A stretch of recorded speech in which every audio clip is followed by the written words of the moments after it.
పితా పుత్ర పవిత్రాత్మ నామమున ఆమేన్. 2026ను ప్రకాశవంతమైన సంవత్సరముగా ప్రకటించటం దేవుని స్వభావములో నిక్షిప్తమై ఉన్న గాఢమైన ఆత్మీయ సత్యంపై ఆధారపడింది. దేవుడు తన ప్రజలను వెనుకకు కాదు, ముందుకు నడిపించే దేవుడు. సామెతల గ్రంథము 4వ అధ్యాయము 18వ వచనము. సత్పురుషుల మార్గము వేకువ వెలుగు వంటిది, దాని ప్రకాశము పట్టపగల వరకును క్రమముగా వృద్ధి చెందును అని స్పష్టంగా కనిపిస్తుంది. గతంలో నష్టాలు, వ్యాధి బాధలు, అపజయాలు, నిరాశలు, ఆలస్యాల కారణముగా అనేక మంది భవిష్యత్తును భయంతో చూస్తారు. అయితే దేవుని వాక్యం మనకు ధైర్యం ఇస్తుంది. ఇర్మీయా గ్రంథము 29వ అధ్యాయం 11వ వచనములో, నేను మీ క్షేమం కొరకు ఉద్దేశించిన పథకములు నాకు మాత్రమే తెలియను, నేను మీ అభివృద్ధినే గాని వినాశనమును కోరను, నేను మీకు బంగారు భవిష్యత్తును నిర్ణయించితిని. దేవుని యోచనలు శాంతితో నిండినవి, కీడు కాక ఆశతో నిండిన భవిష్యత్తును ఇవ్వడానికి ఏర్పరచబడినవే. కాబట్టి 2026ను ప్రకాశవంతమైన సంవత్సరమని ప్రకటించటం మన భావోద్వేగాలపై ఆధారపడిన మాట కాదు, అది దేవుని వాక్యంపై నిలబడిన విశ్వాస ప్రకటన. ఇది మన వెనక ఉన్న దానికంటే ముందున్నది గొప్పదని, దేవుడు తన ప్రజలను మెరుగైన ఫలితాల వైపు, గొప్ప సాక్ష్యాల వైపు నడిపిస్తున్నాడని ధైర్యంగా ప్రకటిస్తుంది. ప్రకాశవంతమైన సంవత్సరానికి రచయిత దేవుడే. మన భవిష్యత్తు యాదృచ్ఛికము కాదు, అది దేవుని సార్వభౌమ యోచనలో రూపొందించబడినది.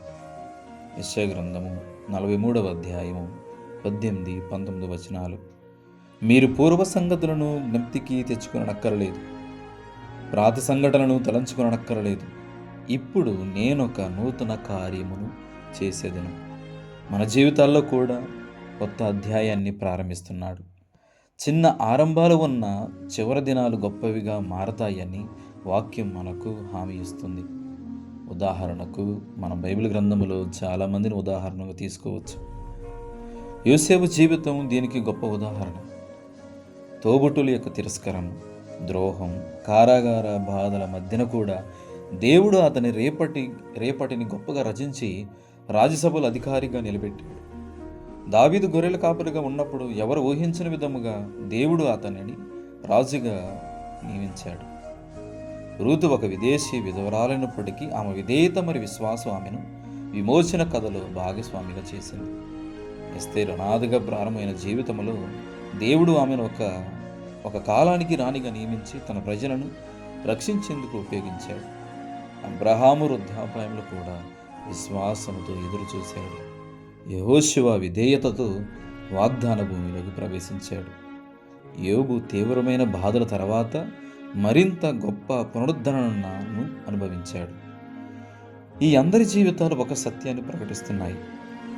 విశ్వాసము దేవుని వాగ్దానాలు పట్టుకుని ముందుకు నడిపిస్తే విధేయత వాగ్దానం నిలబెట్టి ఫలింపజేస్తుంది.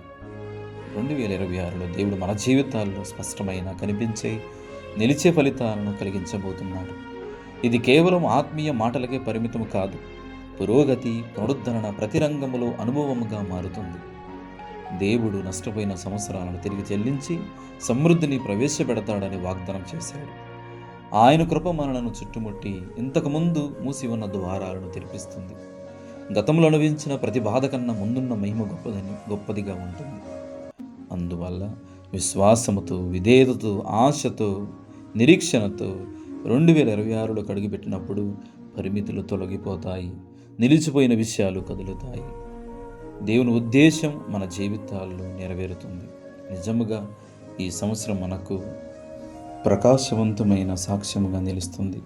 మరింత ప్రకాశవంతమైనది, మరింత ఆశతో నిండినది, దేవుని మహిమను ప్రకటించేదిగా ఉంటుంది. మరొకసారి సామెతల గ్రంథము 4వ అధ్యాయం 18వ వచనము. సత్పురుషుల మార్గము వేకువన వెలుగు వంటిది, దాని ప్రకాశము పట్టపగల వరకును క్రమముగా వృద్ధి చెందును. దేవుని వెలుగు మీకు, మీ కుటుంబ సభ్యులకు తోడుగా ఉండును గాక. ఆమేన్.